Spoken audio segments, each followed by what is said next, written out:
Cancer আক্রান্তদের জন্য case দান কোচবিহার অনাসৃষ্টির এক মানবিক উদ্যোগ। বন্ধুরা, আজ আমি আপনাদের সামনে এক বিশেষ কর্মসূচি নিয়ে হাজির হয়েছি। ক্যান্সার আক্রান্তদের জন্য কেস দান কর্মসূচি কোচবিহার অনাসৃষ্টি ধারাবাহিকভাবে করে আসছে বহু বছর হলো। এই মহৎ উদ্যোগে পাশে দাঁড়িয়েছে আমাদের বিভিন্ন বন্ধু সংগঠনও। আমি নিজে ইতিমধ্যে 3 বার কেস দান করেছি, আর এবার 4র্থবারের জন্য তৈরি হচ্ছি। অনেকেই জানতে চান কেস দান কীভাবে হয়, তাই আজকের এই ব্লগের মাধ্যমে আমরা আপনাদের সামনে পুরো বিষয়টি তুলে ধরছি। আজ আমাদের সাথে যুক্ত হয়েছেন আসামের বঙ্গাইগাঁও থেকে আসা এক গৃহবধূ। ঘটনাচক্রে তার ননদের জামাই মাত্র 2 সপ্তাহ আগে আমাদের সহযাত্রী হয়েছিলেন এই কর্মসূচিতে। কোচবিহার ভ্রমণে এসে তিনি ও তার স্বামীও এগিয়ে এসেছেন এই মহৎ কাজে অংশ নিতে। এখানে উল্লেখযোগ্য বিষয় হলো, মেয়েদের ক্ষেত্রে 14 ইঞ্চি আর ছেলেদের ক্ষেত্রে 12 ইঞ্চি কেস দান প্রয়োজন হয়। এই কর্মসূচি কোচবিহার অনাসৃষ্টির বন্ধু সংগঠন হাওড়ার প্রচেষ্টা সংস্থার সহযোগিতায় বর্তমানে পরিচালনা করছে। কালকে আমরা আসি এই ওয়েস্ট বেঙ্গল। তো এখানে এসে আমার জামাইবাবুর সঙ্গে কথা হয়। তো জামাইবাবু 1 মাস আগে রিসেন্টলি ঝুঁটা দান করে। তো সেখান থেকে কথা শুনে আমারও খুব। আমাদের সমাজে অনেকেই পার্লারে গিয়ে কেশ কাটান বা পরিচর্যা করেন, কিন্তু সেই কেস যদি ক্যান্সার আক্রান্ত শিশু বা প্রাপ্তবয়স্কদের জন্য দান করা যায়, তাহলে তা আশীর্বাদ হয়ে উঠতে পারে। কারণ কেমোথেরাপির পর বেশিরভাগ রোগীর কেশ ঝরে যায়, যেটা বাজারে প্রাপ্ত উইগ দিয়ে তাদের সেই সমস্যা দূর হয় না, কারণ তাদের স্কিন থাকে সেন্সিটিভ। আর সেই অবস্থায় মানসিক কষ্ট ও যন্ত্রণা তাদের মৃত্যুর আগেই অনেকটা ভেঙে দেয়। আমরা চেষ্টা করি কোনো ক্যান্সার আক্রান্ত যদি আমাদের সাথে যোগাযোগ করেন, তবে তাকে বিনামূল্যে উইগের ব্যবস্থা করে দিতে।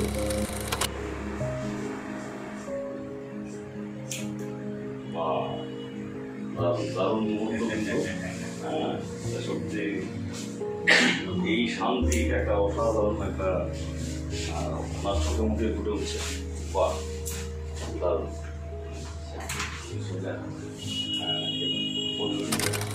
এবং তাকে কিভাবে আপনি উৎসাহ দিয়ে গেছেন, এটা একটা খুবই আনন্দিত যে আমার স্ত্রী এই কাজটা করতে পারে। যে আমিও নিজে সামাজিক কর্মের সঙ্গে অনেকটা কিছুর সঙ্গে জড়িত ছিলাম, আর আজও আছি। আমার নিজের অর্গান ডোনেট আমার করা আছে।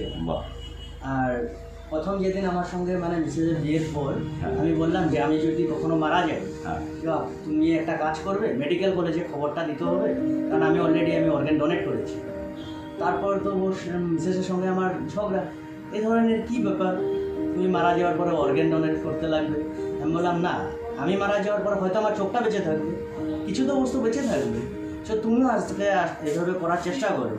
ও বললো আমি কী ডোনেট করবো? আমি সবই ডোনেট করতে পারবো।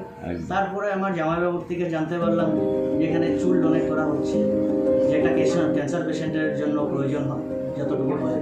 তো ওকে বলা হলো যে ও এখানে সম্পূর্ণভাবে অংশগ্রহণ করলো। করার পরে বললো ঠিক আছে আমিও করতে চাই। তো আজকে বউ করাতে নিজেও আমি একটা আনন্দিত প্রাউড ফিল করছি। আচ্ছা দাদা, আপনার নাম ঠিকানাটা? আমার নাম Hiten Nath, Barpeta road, ward number 3, district Barpeta, state Assam. যেটা আমরা পেলাম, উনি যেটা ক্যান্সার আক্রান্তদের জন্য দিলেন, 30 ইঞ্চির মতন রয়েছে। এটা সত্যি ভীষণ প্রশংসনীয় একটি কাজ যে উনি ওনার এই কেস দান যে করলেন, এটা সত্যি একটা অসাধারণ একটা কাজ হলো, এবং এভাবে অনেকের কাছে অনুপ্রেরণার কারণ হয়ে দাঁড়ালেন তিনি আসতে।